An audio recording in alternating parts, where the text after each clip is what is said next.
When the second largest economy in Europe begins to tremble, the whole continent holds its breath. France is caught in a dangerous spiral: political paralysis, economic stagnation, and a public debt climbing to levels unseen in modern history. Prime Minister François Bayrou has admitted, "We are standing on the edge of a Greek-style financial crisis."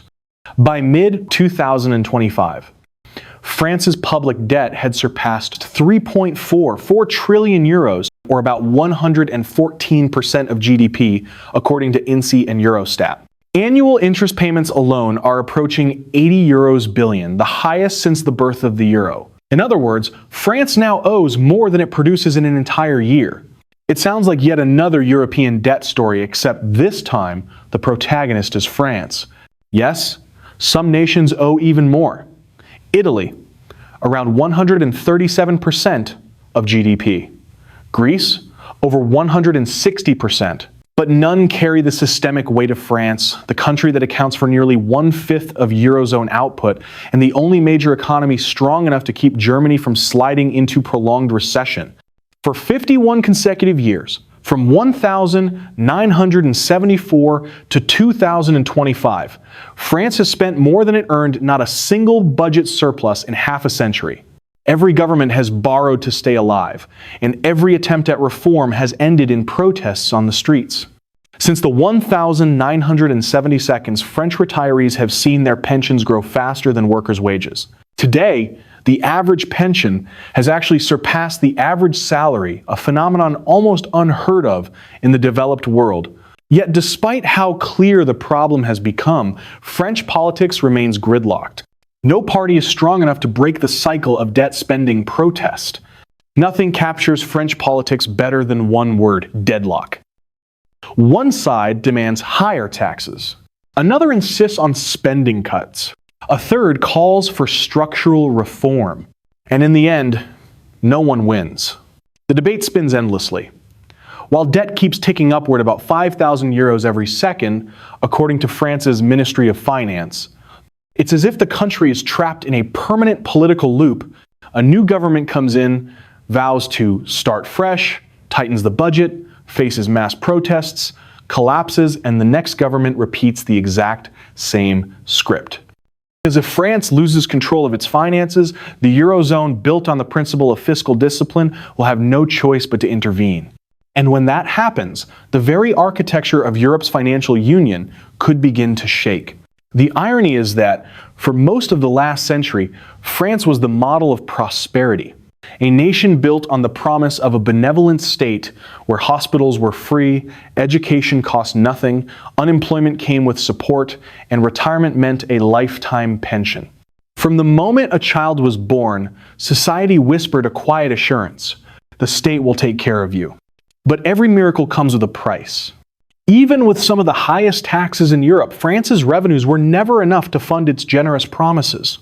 The gap was filled with debt. In fact, since 1974, France has never once finished a year with a budget surplus. For over half a century, deficits have been the rule, not the exception. And for a long time, that seemed acceptable.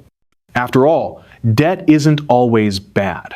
When used to finance long-term growth, it can fuel prosperity.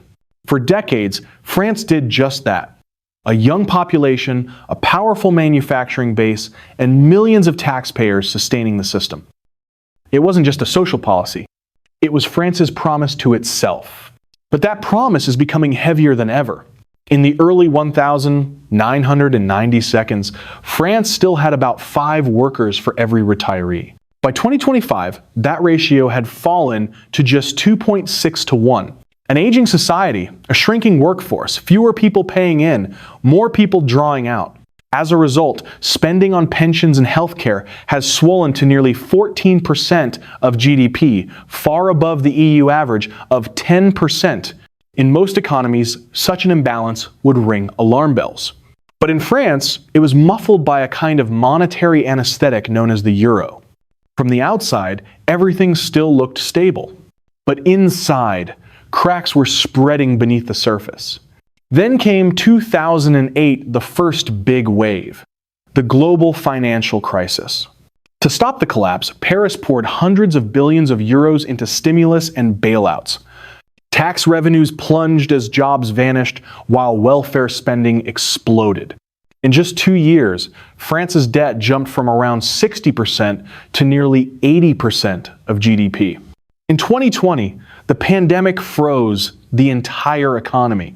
Once again, France had no choice but to inject hundreds of billions into unemployment benefits, business aid, and public health care. When the dust settled, debt had surged past 110% of GDP. The problem today isn't just how much France owes, but how it owes, trapped in a recurring cycle of spending, shrinking fiscal room, and postponed reforms. In 2024, France's budget deficit reached 167 billion, or 5.6% of GDP, nearly double the European Union's 3% ceiling. Of that, more than 50 billion wasn't used to build schools, modernize hospitals, or invest in infrastructure.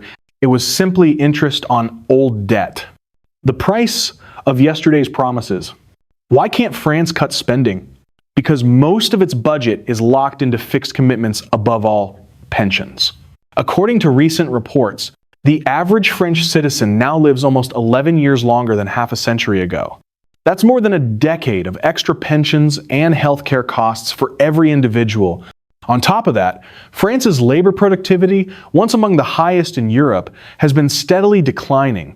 Since 2018, it's grown by barely 0.4% a year, compared to 1.2% in Germany. Today's young generation studies longer, earns higher degrees, and works harder to qualify, yet finds fewer jobs that match their skills. Roughly 1 in 4 graduates now works in positions that don't even require a university education, a generation highly educated but not productive enough to sustain the one already in retirement. The government knows this. It's admitted it. But every time a leader tries to fix it, the country explodes. In March 2023, more than 3 million people flooded the streets in a single day, all of them opposing what seemed like a modest reform, raising the retirement age from 62 to 64. By international standards, that's mild. Germany and Italy are already at 67, the US is at 66. But in France, the backlash was explosive. Transportation shut down. Garbage piled high in the streets of Paris. Nationwide strikes dragged on for weeks. Every reform ends the same way: a weakened government, and policies watered down until they quietly disappear.